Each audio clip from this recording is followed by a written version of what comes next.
está entrando, tá bom? Tá? Vamos lá. Deixa eu ver aqui. Tá falando algumas coisas aqui. Acho que não é nada de nós, não.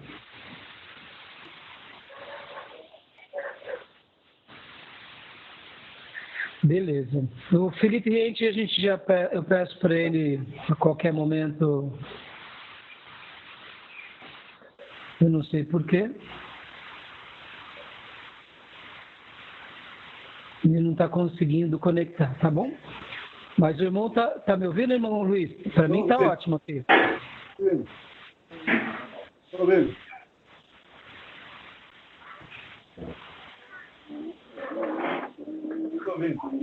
Beleza. Então, vamos dar sequência aqui à nossa aula. Assim que o cliente conseguir, ele entra aqui e a gente prossegue. Vamos lá. Eu tinha falado para os irmãos sobre como colocar em prática. Deixa eu só mandar uma mensagem assim. Já iniciamos. Bom, e assim o que eu ia dizer para vocês é isso. Como colocar em prática e os empecilhos, né? Irmãos, aqui falando uma coisa sobre isso, né? Os empecilhos são imensos, mas a gente não pode olhar para eles. A gente não pode deixá-los com que eles aconteçam. E a gente tem que ter, claro, a clareza de que Deus, Ele está acima de tudo, de todos, mas ao mesmo tempo, o nosso desejo tem que ser um desejo imenso e intenso sobre essa questão. E agora eu quero que o Fabiano leia o texto de Atos, capítulo 13, o versículo 1, 2 e 3. Fabiano. Senhor, pastor. Versículo qual? 1, 2 e 3. Ora, na igreja em Antioquia havia profetas e mestres, a saber, Barnabé, Simeão, chamado Níger, Lúcio de Cirene, Manaém, Colácio de Herodes, o Petrarca e Saulo. Enquanto eles ministravam perante o Senhor e jejuavam, disse o Espírito Santo: separai-me a Barnabé e a Saulo para a obra, e aqui o tenho chamado. Aqui, então, depois que jejuaram... Até aí. Ok. Até aí. Obrigado, Fabiano.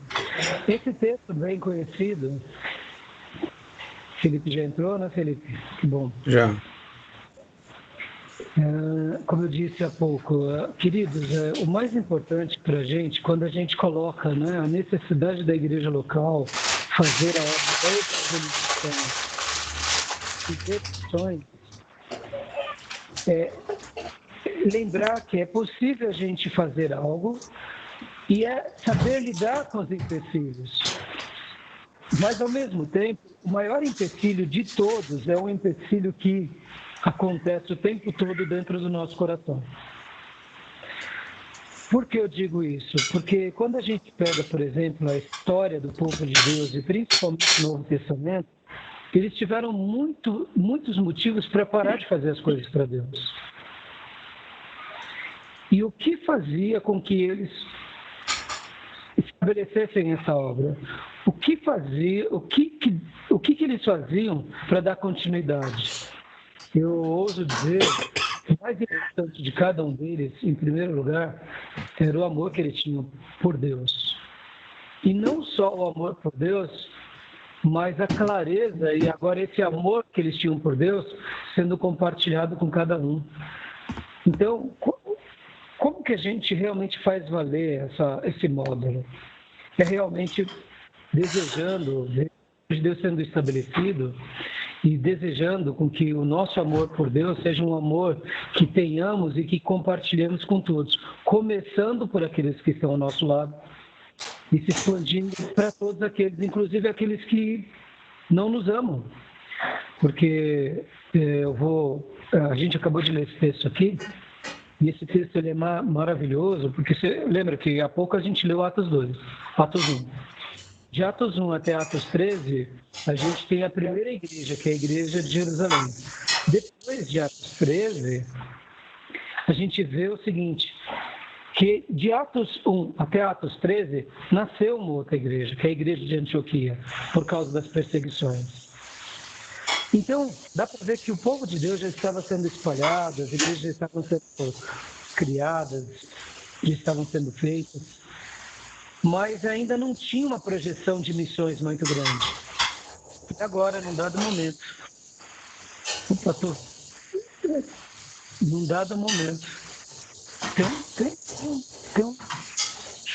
tem uns pratos aí.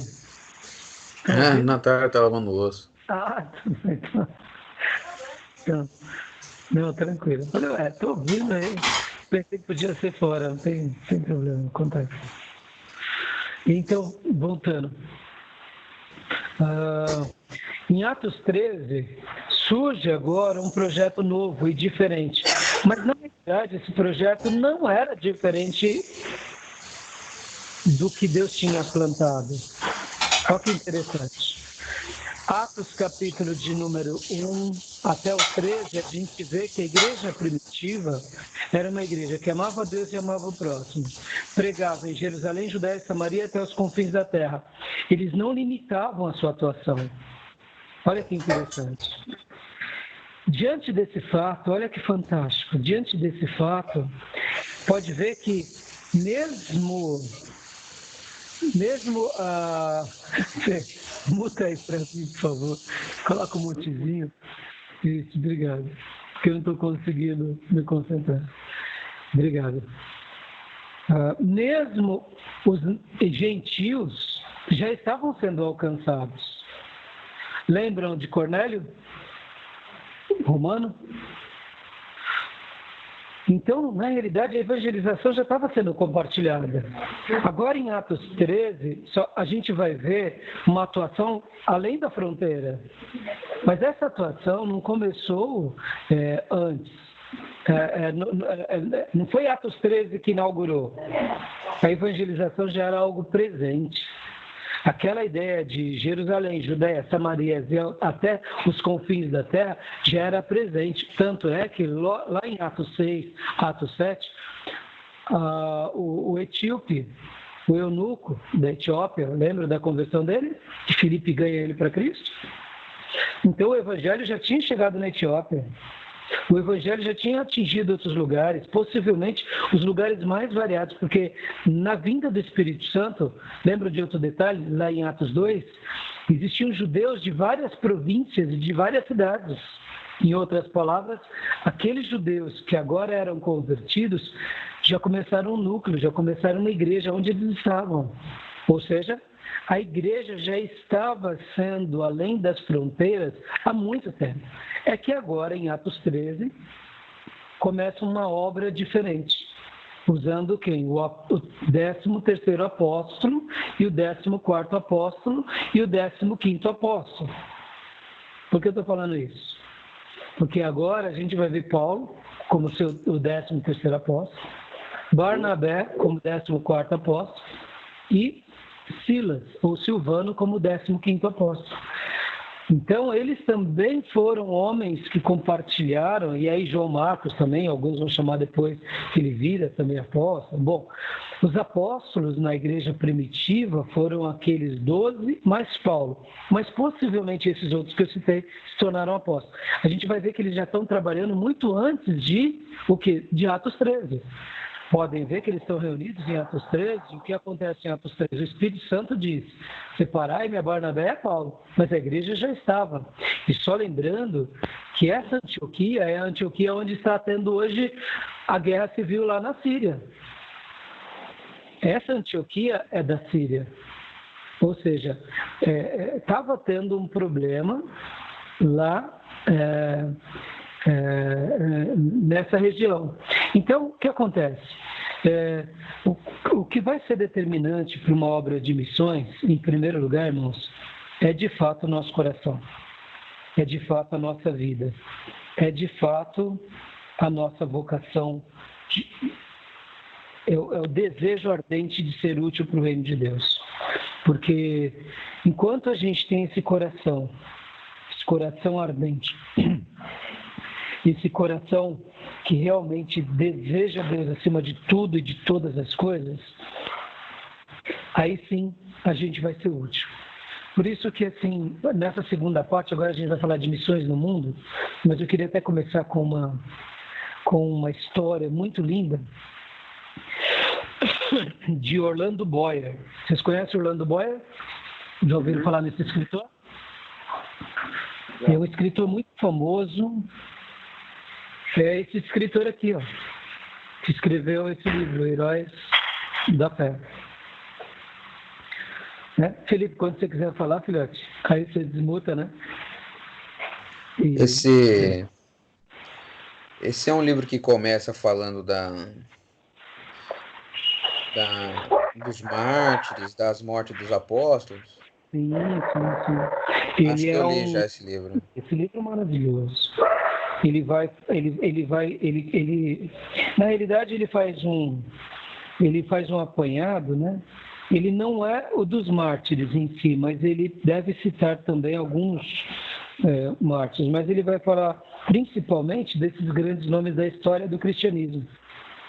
Savonarola, John Bunyan, Martinho Lutero, John Wesley. Aí ele vai trazendo. E é claro que ele pincela, mas Orlando Boyer, ele foi um missionário americano aqui no Brasil.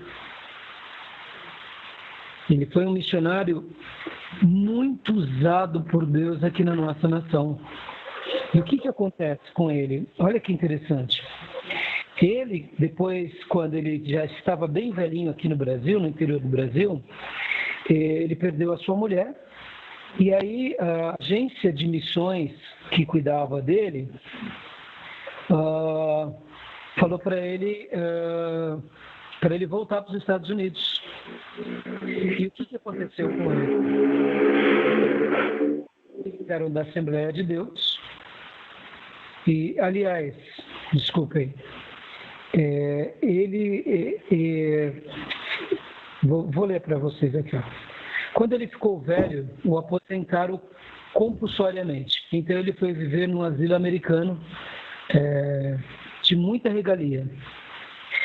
Ele ficou bem velhinho, ele dedicou a vida todinha dele aqui para pregar no Brasil. Mas quando ele ficou bem velhinho, aposentaram ele compulsoriamente. Tipo, chega, pastor, vem aqui para os Estados Unidos, fica morando aqui. E deixaram ele num asilo, aqueles asilos de luxo nos Estados Unidos.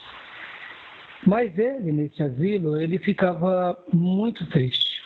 Era um asilo bom, chique, com ar-condicionado, academia, tudo que você pode imaginar para uma pessoa de terceira idade. Sabe, como a Assembleia de Deus se tornou uma grande igreja, eles tinham lá nos Estados Unidos isso. O pastor ficou bem velhinho, eles aposentam, põe no asilo lá, chique, e deixa o velhinho curtir o resto da vida dele. Só que aí o que acontece? A esposa dele faleceu. E aí, quando a esposa dele faleceu, ele ligou para a sede e falou: olha, pessoal, eu estou precisando aqui do dinheiro para fazer o culto fúnebre, né? Para enterrar minha mulher, tudo. E aí, de repente, irmãos, 3 dias depois, a funerária ligou para a sede da Assembleia de Deus e disse assim: ó, a fulana Boyer está aqui ainda e não enterraram. Aí, ué, mas como não? Onde está o missionário Orlando Boyer, pastor Orlando Boyer? E aí, quando descobriram, ele já estava no Brasil. E aí a sede ficou muito revoltada. Falando: o que ele fez? Pegou o dinheiro do velório e foi viajar para o Brasil, não é possível. Né? E aí o que acontece? Procuraram ele por vários lugares e quando acharam, chegaram a ele e foram questioná-lo a sua postura, né? E aí ele respondeu assim: meus queridos irmãos pastores da Convenção Assembleana Americana, eu quis tanto que vocês me deixassem pregando, que vocês me deixassem fazendo a obra, e vocês me impediram. Na primeira oportunidade que eu tive, eu confesso, minha esposa, que eu vivia com ela, ela tinha morrido. Agora já não podia mais. A minha ocupação era cuidar dela. Vocês me colocaram numa gaiola dourada. E o meu desejo era estar lá no Brasil, pregando para aquele povo que eu dediquei minha vida toda. Quando ele falou isso para os líderes da Assembleia de Deus, os líderes da Assembleia de Deus que estavam morrendo de vontade de dar uma dura nele, pediram perdão para ele. Pediram perdão porque ele era um velhinho, mas o coração dele nunca deixou de ser um coração evangelizável. O desejo dele era morrer aqui no Brasil, mas compulsoriamente aposentaram ele e levaram ele para os Estados Unidos e colocaram ele numa gaiola dourada. E aí ele, imagina, um missionário que não tem muito recurso, na hora que viu aquele dinheiro, falou, pronto, voltei para o Brasil, já eles não deixam. Voltei e vou morrer no Brasil pregando o Evangelho. Contei essa história para vocês, para a gente entrar aqui na segunda parte, para mostrar, sabe, que a obra da evangelização, a obra de missões, só morre quando o nosso coração morre. Quando o nosso coração morre para essa causa, aí, irmão, você pode estar num grande e no melhor projeto de todos, que não vai adiantar de nada. Mas você pode estar, que nem Paulo, num calabouço, que você vai continuar pregando para soldados romanos, para governadores, para pessoas. Por quê? Porque é um coração que não perdeu a sua grande vocação e a sua grande missão do ID. Então a gente agora vai entrar um pouquinho, eu separei para vocês, não vai dar tempo, é óbvio, mas eu quero mostrar para vocês 2 materiais que daria aqui para a gente trabalhar mais um trimestre. Para vocês verem como esse acervo de missões, o trabalho de missões realmente muito lindo e temos muito material. Então, temos esse livro aqui, deixa eu mostrar para vocês. Missões, História de Missões e Desafio do Século XXI, tá? Que é do Gilberto da Silva. É um livro muito bom, que conta um pouco, e agora, porque eu quero pincelar sobre eles e tratar dessa nossa última aula com você sobre ele, sobre esse outro livro. Esse daqui é tipo um clássico na literatura de missões, Missões até os Confins da Terra, da Ruth Atrucker. É um dos livros mais completos e mais atuais de missões que eu tenho conhecimento até o momento. E claro que eu já citei do Orlando Boyer, mas o Orlando Boyer ele é um livro mais inspirativo, mas o Orlando Boyer vai tocar um pouco no assunto da obra desses 2 aqui. E por que eu quero agora falar sobre isso com os irmãos e encerrar nessa última aula? Porque, queridos irmãos, quando a gente começa a lembrar de toda a obra de evangelização de uma igreja local, essa obra, ela nasce no coração de uma pessoa e ela se expande por meio de outras pessoas. É possível eu, sozinho, fazer a evangelização, mas com certeza se torna praticamente impossível fazer missões sozinho. Porque, pensem assim, o trabalho de missões, segundo as nossas definições e segundo as definições que a gente ensinou lá nas primeiras aulas, a evangelização é algo mais local. E quando você tem a disponibilidade de ir além fronteiras ou estado, ou atingir outros grupos sociais, ou mesmo nações, aí você começa a fazer um trabalho de missões. E esse trabalho a gente só consegue ter êxito quando a gente tem o quê? O apoio de uma igreja local. Por isso que eu falei na minha primeira aula sobre a relevância da nossa igreja local, das nossas igrejas locais, mas a relevância também delas na história bíblica. E agora a gente vai ver, através dessa obra, ou dessas obras, uma síntese do que aconteceu ao longo de 2000 anos. Quando a gente pensa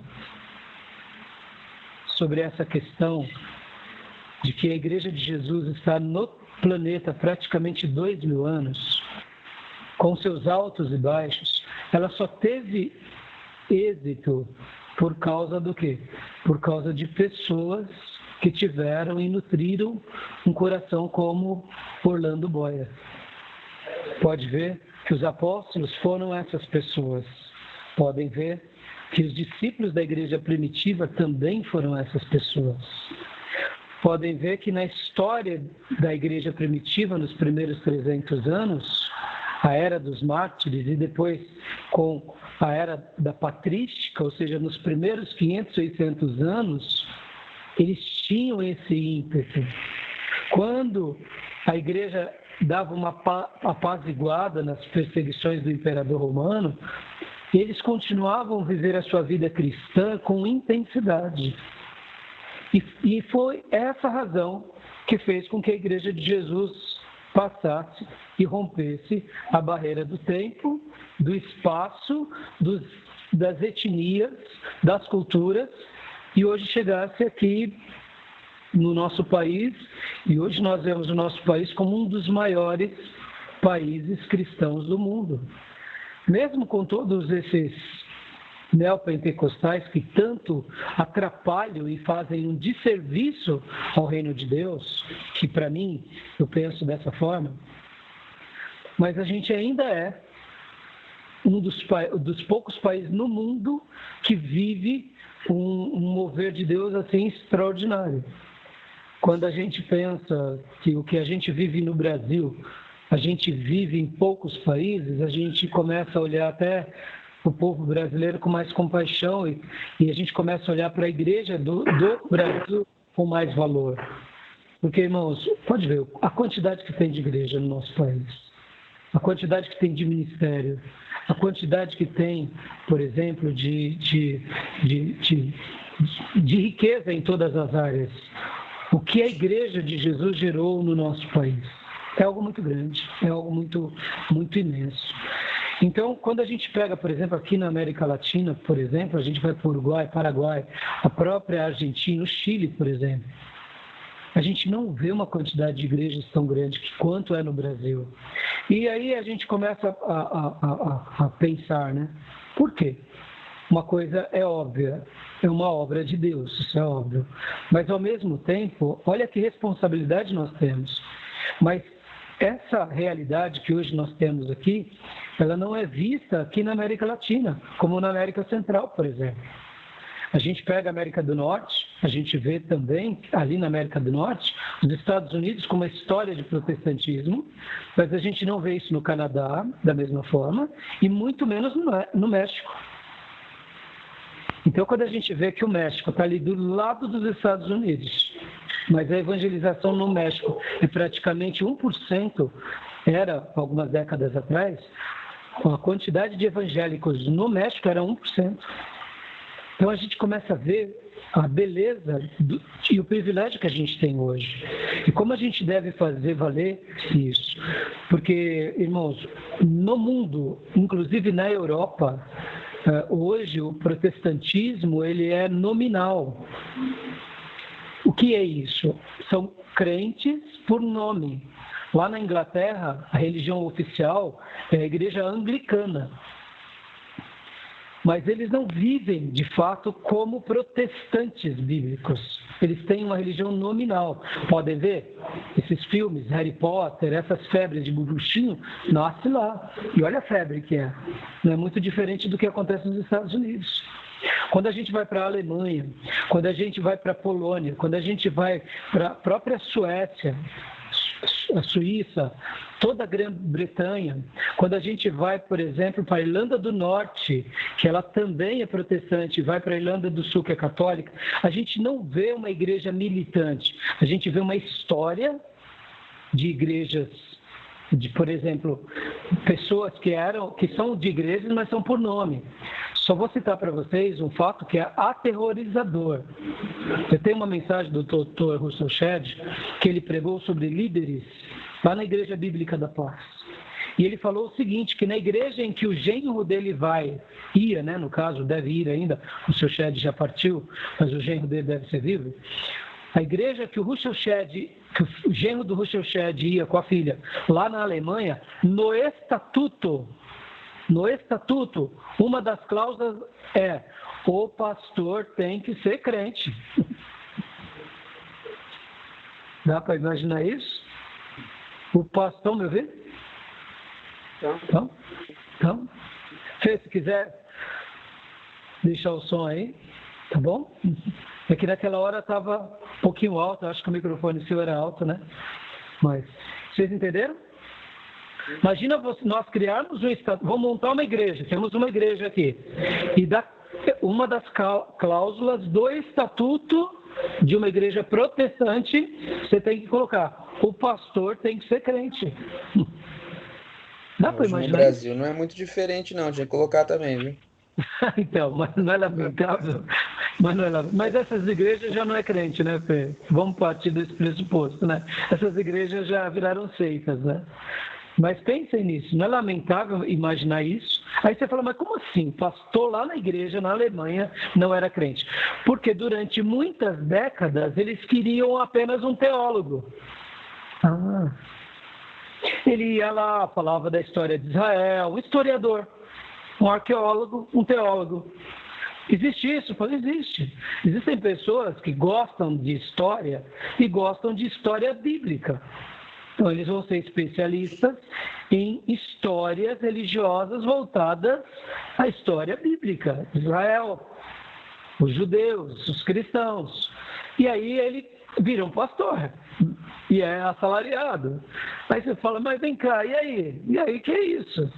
E depois sai para as noites e fazer o que ele bem entende. Não dá para acreditar que onde nasceu a reforma protestante chegou a esse ponto. Outras coisas, por exemplo, lá na Inglaterra. Eu me recordo também de uma outra palestra do pastor Ricardo Gondim, que ele foi pregar na Inglaterra, e um pastor falou para mim, vem cá, Ricardo, vem comigo. E pegou ele para dar uma volta. E quando chegou, andando de carro, levou ele num lugar muito grande, muito bonito, um prédio gigante, colunas de mármore. E aí ele olhou assim, ele falou, sabe o que é isso daqui, Ricardo? Estou vendo que é um lugar de jogo, né?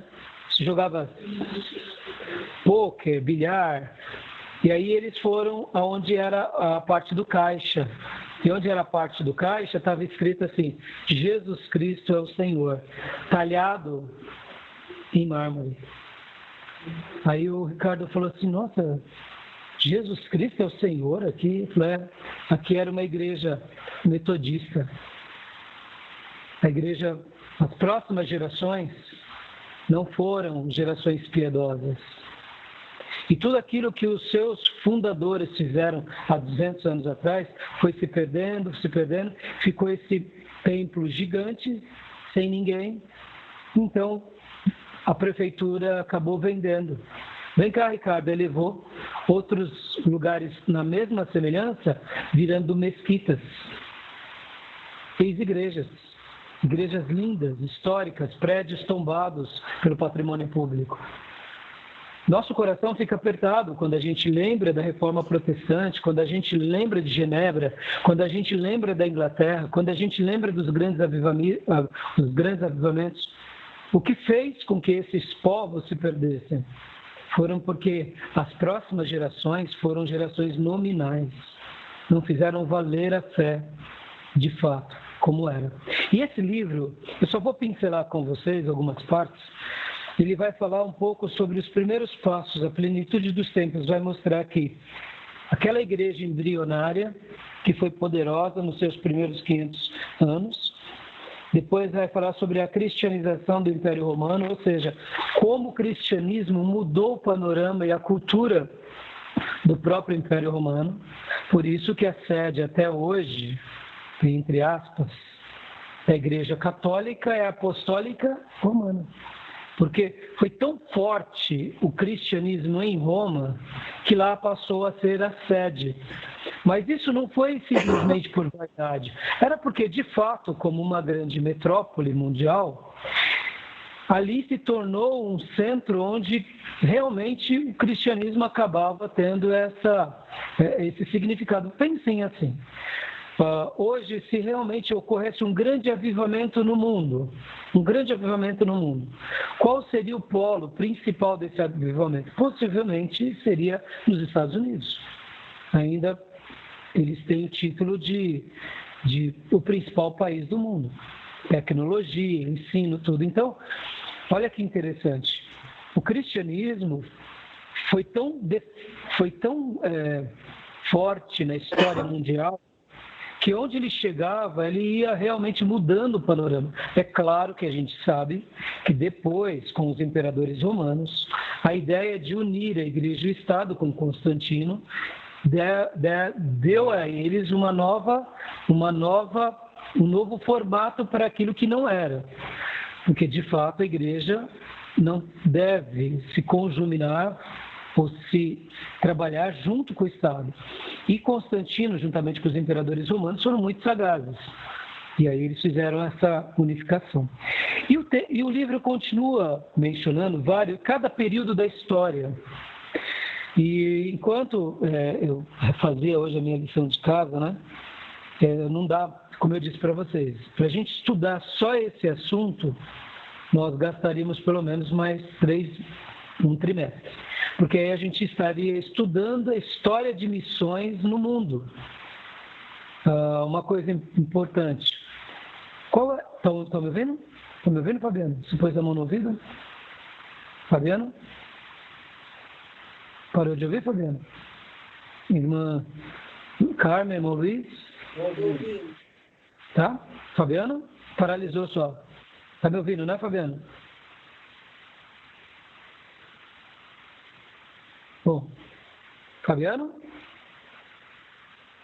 Eu acho que ele não... Travou, Qual acho, era... pastor.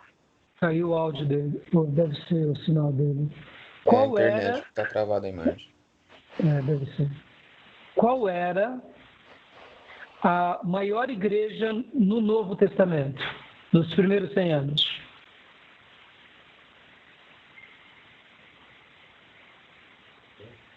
Não ouvi, Fê. Não ouvi, Felipe. Está no seu áudio. A de Antioquia da Síria, pastor? Não. Eu digo como quantidade, essa era maior no sentido de expansão, não de número. Ela tinha muitas congregações dela, mas eu digo igreja local do Novo Testamento nos primeiros 100 anos. Qual foi assim considerada a maior igreja como força mesmo, de membros, de atuação, de colegiado? Acho que é de Éfeso, né? Exatamente. Fabiano, voltou? Não. Não, já ele volta. A igreja de Éfeso era uma das igrejas mais fortes de todo o Novo Testamento. Olha que interessante. Hoje, na cidade onde era Éfeso, hoje, qual é a porcentagem de protestantes que temos na região que era Éfeso? Hoje é a Turquia, para quem não sabe. Aquela região da Turquia, a igreja de Éfeso ficava lá. O que vocês acham? Irmão Luiz, irmã Carmen? Lá na Turquia, vocês já ouviram falar assim, na igreja da Turquia tem a maior igreja do mundo. É isso que a gente ouve falar? O que tem na Turquia de restos do protestantismo? Sobrou escombro só e olha lá. Exatamente. Sobrou praticamente nada. Mas olha que interessante, nos primeiros 100 anos era a igreja mais militante, mais batalhadora. Depois, as próximas gerações foi perdendo intensidade. Com o surgimento dos muçulmanos no ano 500, aquela região foi sendo conquistada pelo Islã e o povo de Deus, que principalmente os cristãos, foram desaparecendo. E ao longo da história da Turquia, no caso, a gente vai ver pouca expressão do povo de Deus naquela cidade. E aí fica uma pergunta, como pode isso acontecer? uma coisa é fato, Deus ele nunca errou e nunca errará.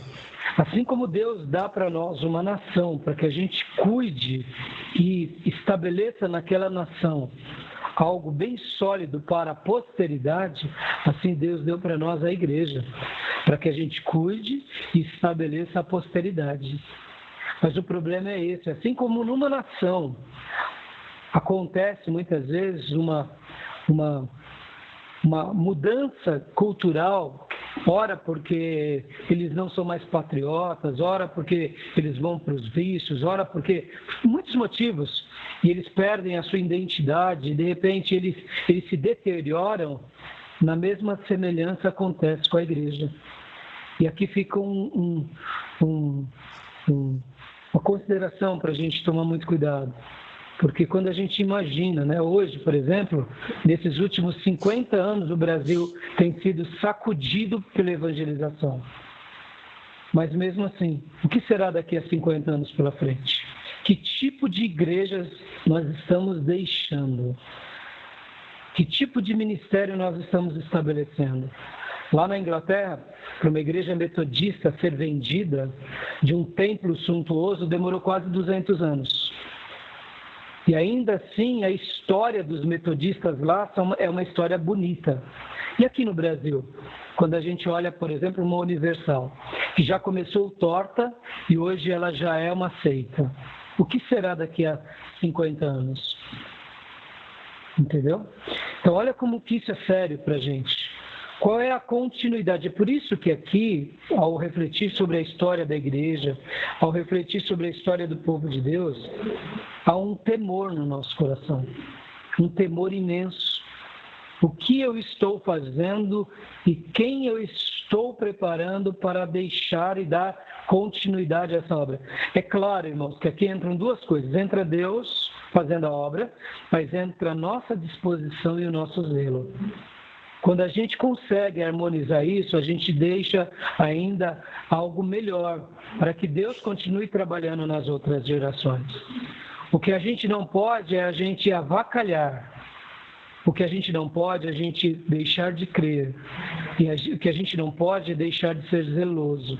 Por outro lado, aí o livro ele vai relatando, aí ele continua, ele chega numa parte aqui muito legal, que é a aurora das missões protestantes. Logo depois da reforma, ele vai falar também sobre os movimentos católicos. Os dois vão trabalhar nessa mesma premissa.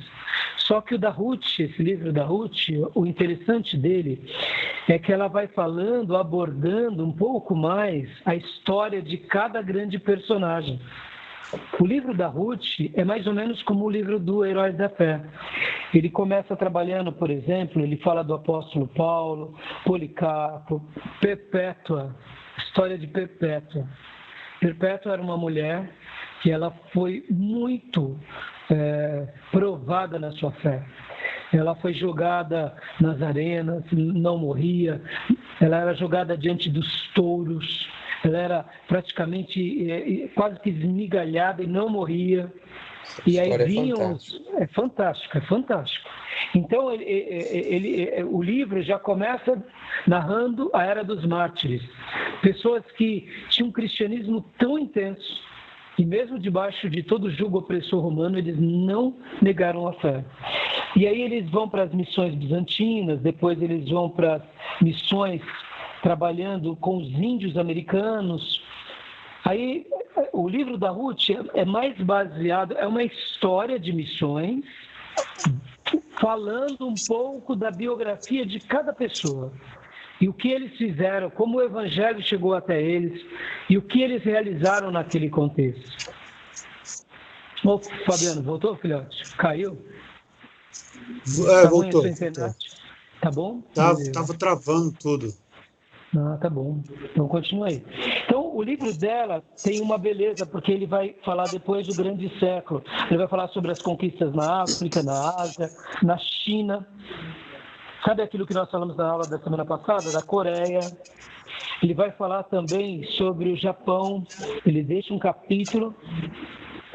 E aí, depois ele vem para uma última parte, né, que é o envolvimento em expansão. E aí ele vai trabalhando, como eu disse, mais voltado para as personalidades, para as grandes personalidades que existiram em algum período da história. Geralmente ele vai trabalhando meio por blocos. Isso é legal, irmãos, que a gente vê o seguinte: 2000 anos se passaram. Quando a gente pensa assim, parece, a impressão que temos é que, será que Deus trabalhou? Será que Deus, como ele fez? Olha, irmãos, essa aula aqui é só um mamãozinho com açúcar para a gente ir aprender com os nossos irmãos do passado. Porque é maravilhoso ver como Deus agiu muitas vezes usando uma igreja local, irmãos. Uma igreja local. Uma igreja onde ele se dispunha a preparar um missionário, preparar um obreiro e levar ele para um campo. E o que ele fez naquele campo? Isso é genial. Eu quero até citar para vocês a história aqui de John Eliot, 1604 a 1690. Fantástica a história de John Eliot. Ele era um missionário, ele era um jovem que se converte na igreja anglicana, está aqui nessa página aqui. Ele se converte na igreja anglicana. Só que quando ele começa a se despertar para a igreja anglicana, ele acaba não se dedicando na igreja anglicana, porque na igreja anglicana, olha só que interessante, 100 anos depois da reforma, ela já estava muito institucionalizada. E aí o que ele fez? Ele viaja para a Nova Inglaterra. E aí ele vai pregar para os índios, John Eliot. E lá com os índios ele faz um trabalho de evangelização maravilhoso. E ele cria a primeira igreja entre os índios. E aí ele prega nessa igreja, ganha uma quantidade enorme de pessoas. É um missionário que sai da sua zona de conforto. Muitas vezes, ao invés de ser um rebelde eterno, ele não concordava com as coisas. E ele, então, foi fazer a obra de Deus entre os índios. E aí a história que narra sobre ele é muito linda. Eu vou ler algumas... Filho, eu sei, mas me atrapalha muito. Eu quero ler aqui algumas partes, ó. Não havia alternativa. A fundação de uma comunidade separada foi a solução encontrada. E em 1660, a primeira igreja indiana de Natick veio à existência. Aproximadamente nesse período, 1.100 decididos viviam em 14 cidades de oração. Glória a Deus, né? 1660. Ganhou 1.100 índios americanos. Coisa fantástica. John Eliot. 24 nativos foram treinados como evangelistas para divulgar o evangelho ao seu próprio povo. Olha, ele treinou 24 e falou: agora vão e preguem. Em 1661, Eliot já havia publicado o Novo Testamento e o Velho Testamento chegou 3 anos mais tarde. Como ele era um pastor, ele tinha estudado em Cambridge, naquela universidade famosa da Inglaterra, se tornou ministro, viu que, puxa, não estou sendo útil aqui, não concordo com as coisas que acontecem aqui. Olha que interessante, irmão, algo também assim foi com John Wesley. John Wesley, ele era um pastor anglicano. Só que mesmo ele vendo o povo dele e a nação dele numa religião, muitas vezes só nominal, ele começou a pregar e chamavam o grupo que seguia John Wesley de metodista, porque John Wesley era muito metódico. E quando nasce a igreja metodista, John Wesley disse: eu nunca quis criar a igreja metodista. Eu queria somente reavivar o povo na igreja anglicana. Tão diferente dos nossos dias, não, irmãos? A pessoa começa a pregar, tem um grupinho atrás dele, ele já fala: já virei pastor, virei missionário. O que aconteceu com o grupo do G12, né? Se formavam líderes a atacado, né? Sim, sim. Não se Mas, formava, né? Se levantavam pessoas por atacar. mas isso também acontece o tempo todo com um monte de gente em qualquer religião, ou melhor, qualquer denominação, né? É, Por quê? Porque a exatamente. pessoa ela já acha que tudo pode. E aí o que acontece? Lá em Cambridge, ele era um teólogo, olha a necessidade do preparo, a necessidade da pessoa ter uma preparação. Quando ele vai entre os índios, o que ele faz? Ele começa a fazer a tradução da Bíblia para a língua indígena. Então ele lança o Novo Testamento e depois ele lança o Velho Testamento. Que coisa fantástica, não? Continuando aqui. A mensagem bíblica e os ensinos da Igreja Europeia eram rapidamente disseminados. O que parecia ser um acontecimento glorioso para o cristianismo reformado no Novo Mundo se tornou um dos mais tristes episódios da história missionária moderna.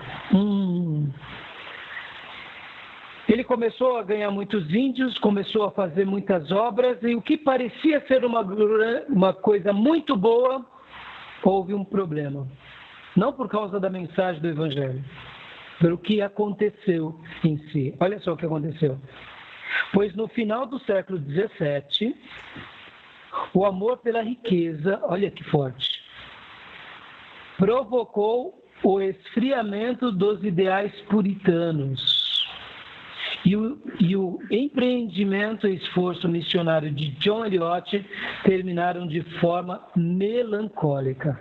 Aquilo que ele estava fazendo entre os índios, a maneira em que ele estava treinando, formando, ganhando, naturalmente foi tendo aceitação entre os índios e fora, mas por causa do progresso nos Estados Unidos e a prosperidade, eles começaram a pôr tudo isso em segundo plano. Parecido com o povo brasileiro ou não? Não é? As nossas igrejas, irmãs, olha, semana passada você deve ter visto nos jornais que a Record estava querendo entrar em concordata. Não sei se vocês viram essa notícia. Viram? Não. Por causa de dívidas. Irmãos, olha que coisa interessante. A Record entrando em concordata. É uma igreja que tem banco, que tem grandes empreendimentos, tendo que... Olha como as coisas se desfiguram. É uma coisa muito séria isso. Aquela emissora foi construída com o dinheiro de Deus, entre aspas, porque uma pessoa que dizima para Deus e não para um pastor, mesmo que ele seja um falso profeta. Certo? Então, ela estava sendo... O que correu no mercado é que ela estava entrando em concordata por causa de dívidas e de problemas com relação a funcionários. Aí era um monte de... E eles estavam entrando com um pedido. Eu não sei se ia ser aceito o pedido. Mas seja o que for, o que eu quero dizer. Hoje, por exemplo, pensem vocês, os neopentecostais, por exemplo, na nossa nação. E aqui, irmãos, eu deixo muito claro a minha crítica, porque pior do que o não convertido é um crente desviado. E essas pessoas que passam por essas igrejas, geralmente elas acham que se converteram, mas não se converteram. Isso que é o problema. Eu não posso dizer que todos ali são desviados, não. A maioria dos pastores, na minha opinião, a grande maioria são falsos profetas, porque uma pessoa que aceita certas doutrinas e costumes antibíblicos, ele já desviou, na minha opinião. Mas uma pessoa que desesperadamente entra na igreja para receber uma oração, para receber e alcança a graça de Deus e começa a ir para essa igreja, não necessariamente ela não é um convertido. Eu acredito que até haja conversões realmente. Mas olha que interessante. Estou fazendo essa comparação porque com John Eliot, a prosperidade foi o calcanhar de Aquiles. Para muitos da nossa nação, a prosperidade é o calcanhar de Aquiles. Da mesma forma. E lá, a igreja virou o quê? Um lugar onde, não, aquilo tudo que ele falou é legal, mas vamos enriquecer. E aí, o que acontece? Resumindo aqui, Pouco tempo depois, a expansão colonialista produzia na sociedade, então, um clima carregado de tensão, porque constantemente demandava mais terras agricultáveis, as quais estavam nas mãos dos nativos. Ou seja, começou a ter uma máquina na questão da agricultura. Precisamos produzir mais, precisamos ganhar mais dinheiro. Quem possui essa matriz, essa terra? Os índios. Os índios que eram nossos irmãos na fé. O que eles fizeram? E para ampliar seus negócios, os colonos começaram a expulsar os indígenas de sua propriedade, que, sem alternativa, reagiram de pronto. O barril de pólvora estourou. Era o grito de guerra entre brancos e índios, o conflito que rapidamente se estenderia por toda a colônia. Você já deve ter assistido filmes de índios e americanos, aqueles filmes antigos. A ferrovia vai passar no meio de uma tribo, os Apaches, pele vermelha. Pode ver que na história americana, irmão, americana, que me permite uma coisa, irmãos. Americano é uma bênção, nós somos muito gratos a muita obra dos americanos, mas eles fizeram coisas horrorosas na história. Por exemplo, o que eles fizeram com os índios pele vermelha, dizimavam. Não queriam saber. Aí eu digo para vocês, americano, qual é a história dos americanos? É o quê? Eram os ingleses, os protestantes. Olha que história horrorosa, irmãos. Porque muitas vezes um trabalho sucumbe? Porque aqueles que muitas vezes estão e podem ser os diferenciais são egoístas, são gananciosos. E fazem dos menos favorecidos uma matéria-prima, aonde só buscam o seu interesse. E aqui todo o trabalho de John Eliot e de todos aqueles missionários auctônicos, que o missionário, quando ele é levantado para que ele pregue dentro do seu próprio povo, ele é um missionário autóctone, que seria uma designação da mesma etnia. Então, todos eles, todo o trabalho ruiu. Por quê? Em 1678, o auge das missões indígenas, havia cerca de 3.600 indígenas cristãos espalhados nas 24 cidades de oração. Contudo, o número declinou bastante com o avanço de guerra entre os índios e colonos. E depois da morte do apóstolo aos indígenas, ele é conhecido na história como o apóstolo aos indígenas. Quando ele morre, o processo de extinção dos nativos de Massachusetts ocorreu muito acelerado. A igreja e a estrutura eclesial ameríndia de Natique durou até 1716. Aquela obra linda, poderosa, de algumas décadas, começou a ruir rapidamente. Quando Daniel, aí tem o nome indígena, o último pastor indígena morreu. E por volta de 1733, todos os escrituários de Natique eram ameríndios. Mas em 1760, os nativos foram reduzidos a uma família. Por fim, em 1846, data do aniversário de 200 anos do primeiro culto em Nonantum, havia na cidade somente uma garota, representante dos sobreviventes indígenas. Eu hoje não quero passar muito mais tempo, porque a última vez eu passei bastante. Eu separei várias histórias que eu ia falar para vocês, mas não vai dar mais tempo. Mas eu tinha separado William Carey, Hudson Taylor, e também eu ia falar um pouco sobre a janela 1040, e ia falar um pouco sobre essas pessoas com vocês. Nem todo mundo foi assim, como John Eliot. A história de John Eliot mostra o como um homem sozinho não faz nada, o como um colegiado faz grandes coisas. Porque, por exemplo, William Carey, Hudson Taylor já tem outras experiências, assim como outros missionários.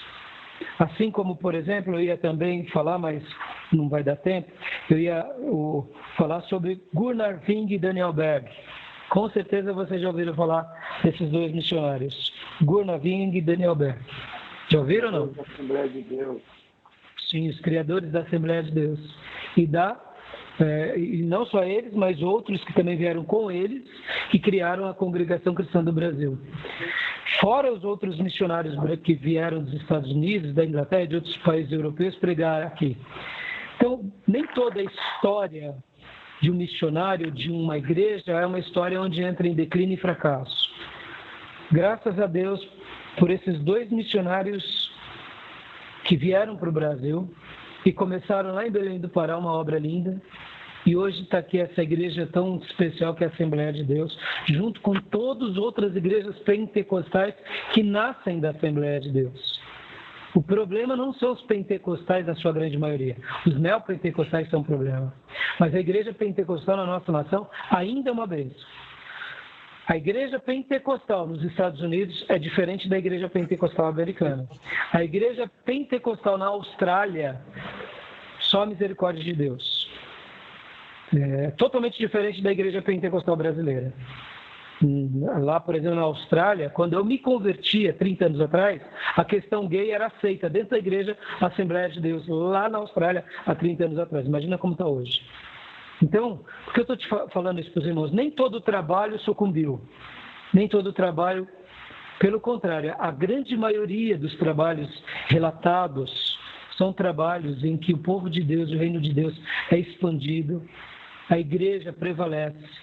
E eu gostaria de terminar essa nossa aula de hoje dizendo uma história que eu aprendi muito com um pastor sul-americano. Esse pastor sul-americano, ele ensinou algo fantástico. Ele ensinou num livreto que eu peguei nos meus dias de seminário, eu tenho ele até hoje, com muito carinho, um livro fininho assim. Esse pastor, ele fala uma coisa linda, ele fala o seguinte, que a força da igreja não está em um pastor. A força da igreja está na própria igreja. Esse pastor, ele ensina de uma forma muito linda, ele resgata um princípio da igreja primitiva. Quando a gente olha para a igreja primitiva, a gente tem uma impressão que são os apóstolos, que são os grandes personagens daquele contexto, e não é verdade.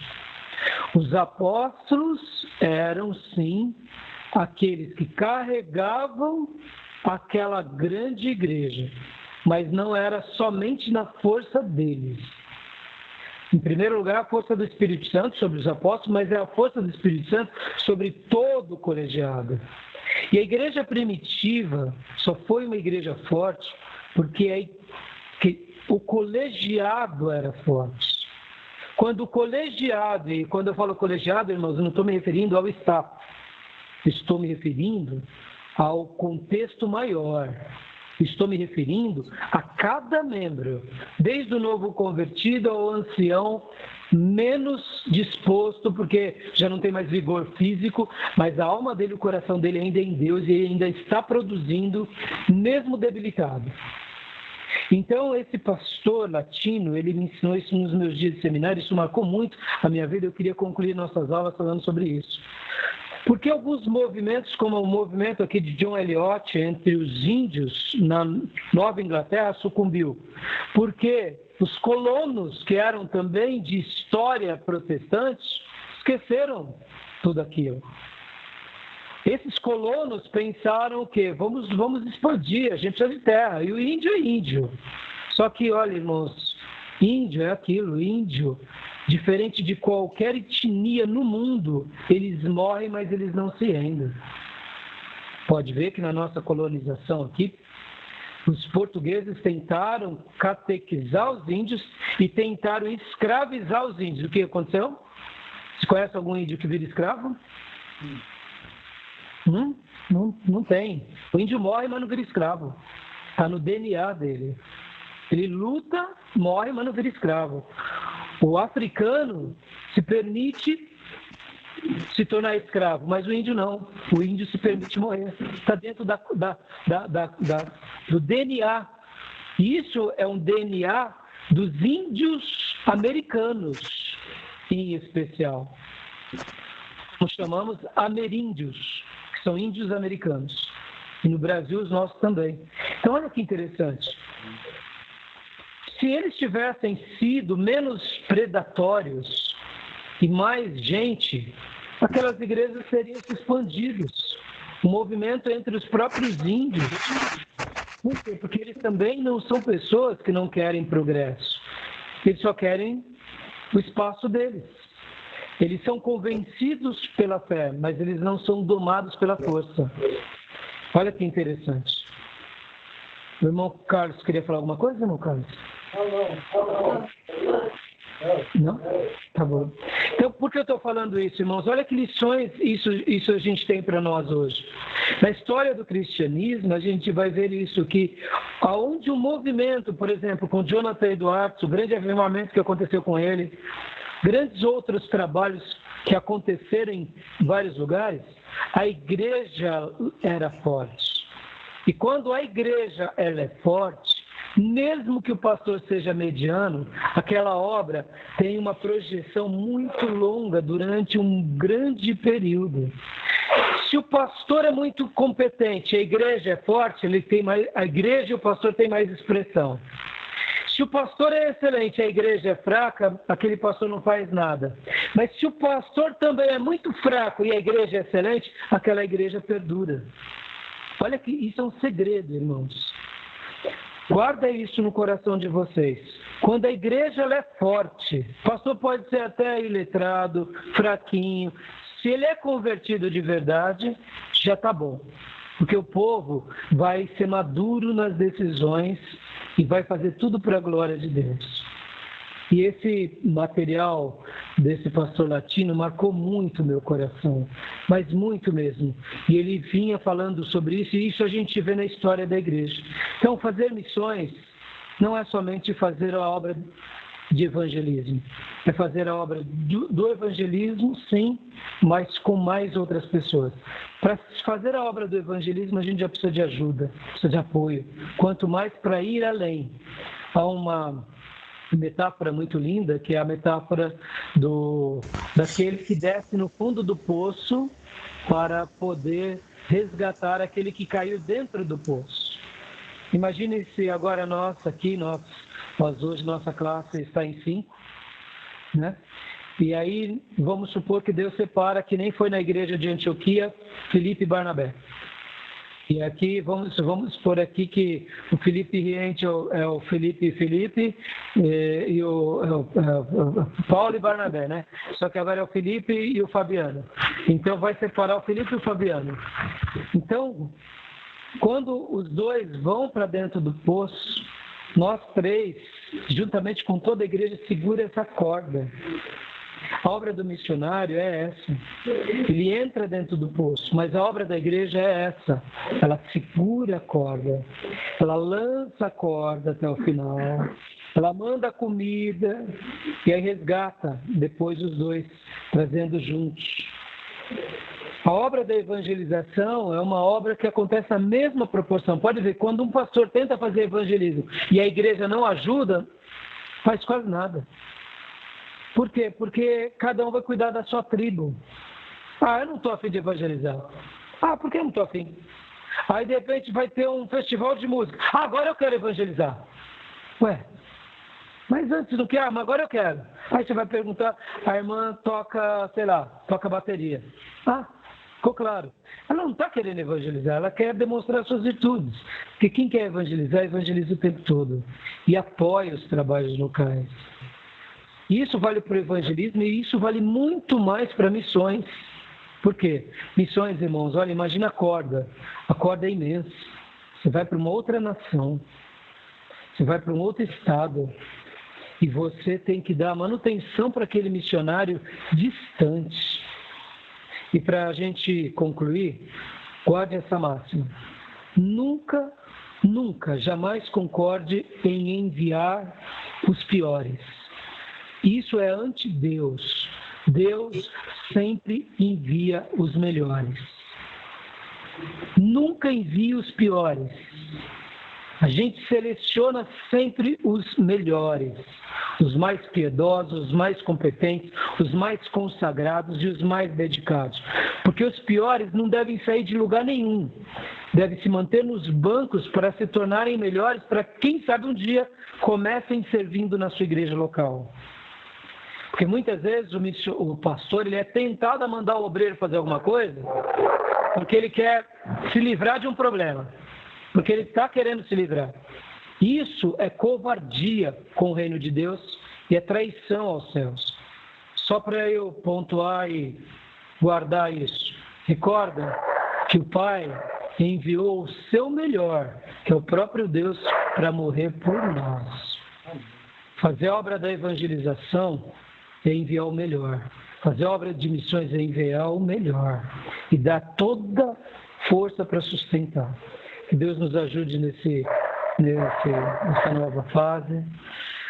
E eu vou passar para vocês a prova. A prova a gente vai fazer, eu vou bolar, agora eu não sei o que a gente faz aqui. Cada um faz aí. Mas semana que vem a gente já faz a primeira aula do novo trimestre. Porque mudou, né? Agora não precisa mais. Eu, de repente, vou bolar a prova e mando para vocês, explico direitinho, vocês fazem e me trazem, tá bom? Lembrando que semana que vem encerram-se os prazos para todas as leituras e para todos os trabalhos. E agora enviem para mim todos esses relatórios via aqui redes sociais, tá bom? Tá bom, irmãos? Beleza, irmãos? Tá. Deus possa guardar no nosso coração aí tudo isso que a gente aprendeu e que a gente possa, na semelhança do Pai, do Filho e do Espírito Santo, ter amor e ter paixão pelas almas e saber que só os melhores, né? Para o reino, porque nada fora disso vale para Deus, né? Tá bom, queridos? Alguma dúvida? Não, pastor, só semana que vem eu só tô por aqui quarta-feira, tá? Eu vou viajar. Você viaja quando, Fê? Viajo quinta-feira. Tá, então não tem problema. Se eu liberar a prova na quarta ou na própria quinta, no seu caso, você pega um horário lá que você tiver, faz e me manda. Quando você for dedicar a sua prova, só manda a declaração de trabalhos e o seu trabalho, o resumo dos livros. Lembra que eu tinha pedido a resenha de um dos livros? Então, façam isso tudo como se os irmãos não têm, depois eu passo por e-mail para você, irmão Luiz e irmã Carmen, para que você possa estar fazendo. E, então, assim, só faz a declaração, aí você gasta o período lá de 1 hora ou 2, como eu vou mencionar, tá bom? E que Deus nos ajude nessa caminhada para que a gente possa levar esse evangelho e cuidar da igreja e deixar Deus realizar o que Ele bem desejar conosco, tá bom? Tá bom. Beleza, Fê? Bom trabalho. Você fica quantos dias fora, Fê?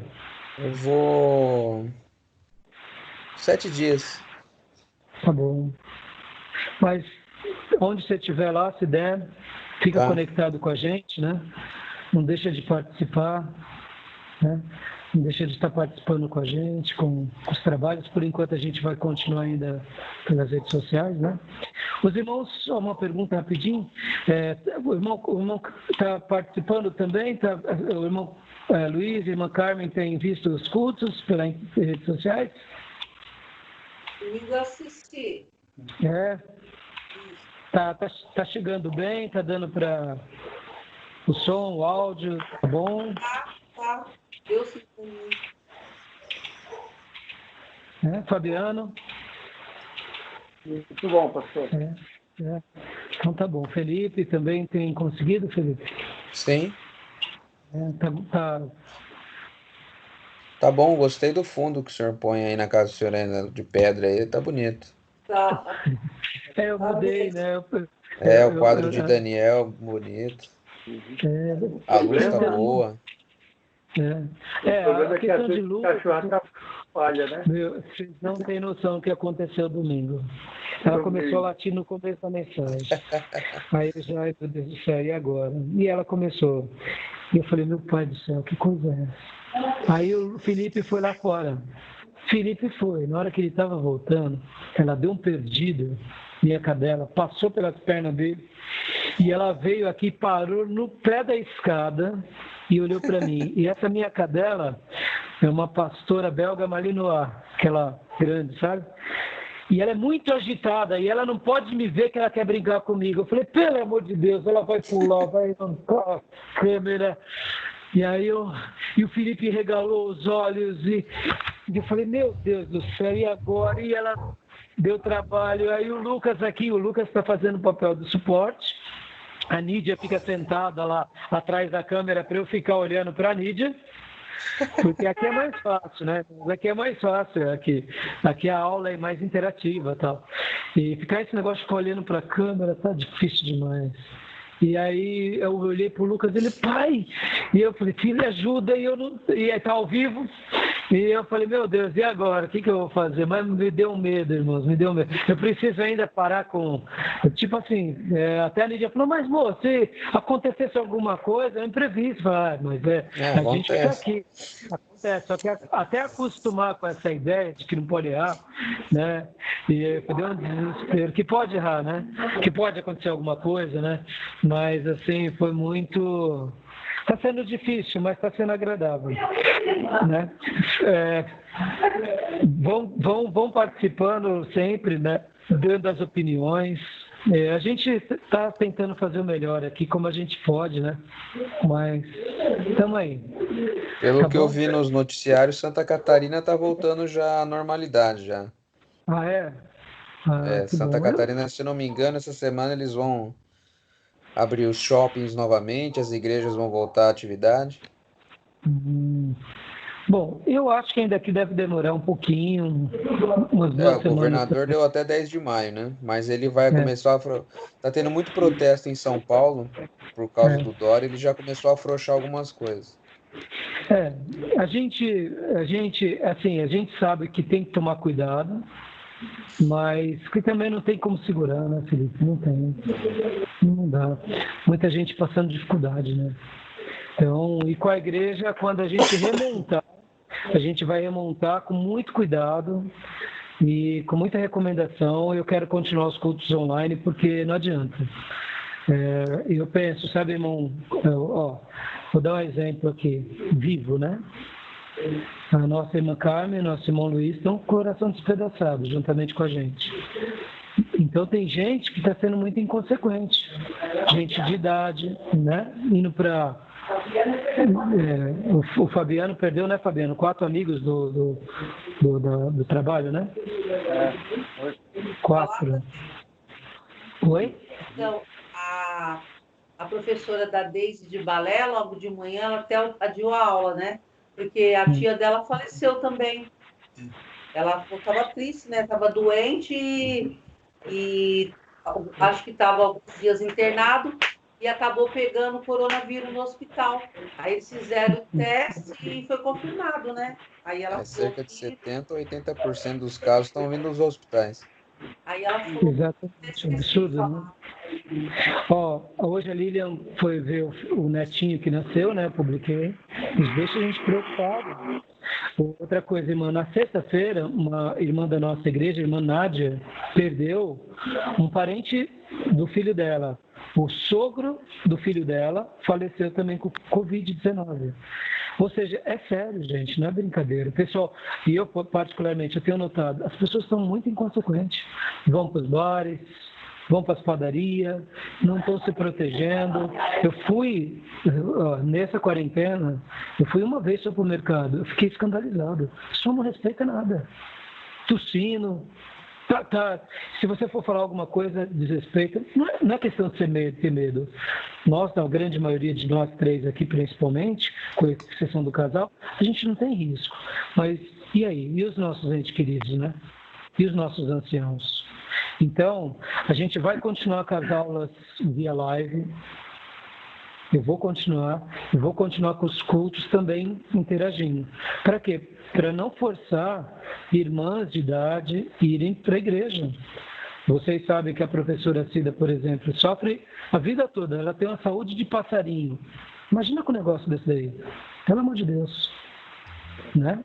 Então a gente tem que tomar cuidado. Mas é aquilo, também não é ficar na neutra, né? É aprender a lidar, se precaver e respeitar os outros e ser firme. Porque tem muita gente inconsequente. Eu não sei se vocês têm visto. Fabiano, por aí, o pessoal tá livre e solto, não tá não? Tá. Eu vi uma frase, pastor.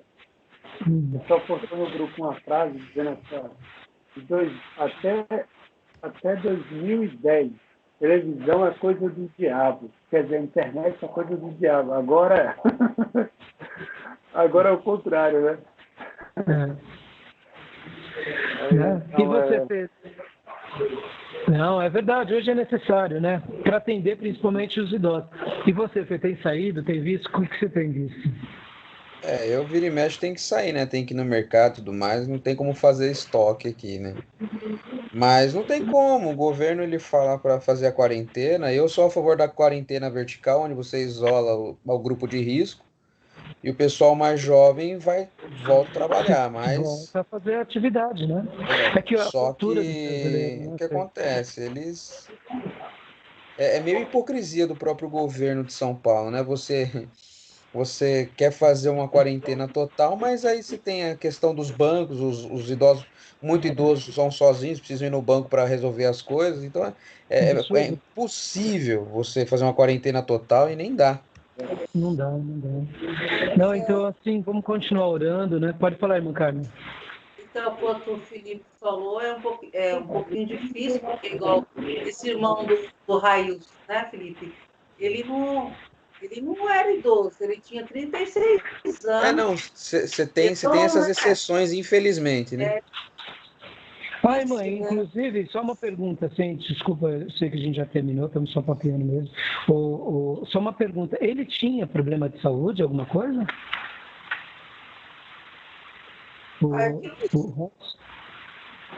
Eu saiba, não, porque tinha Railson.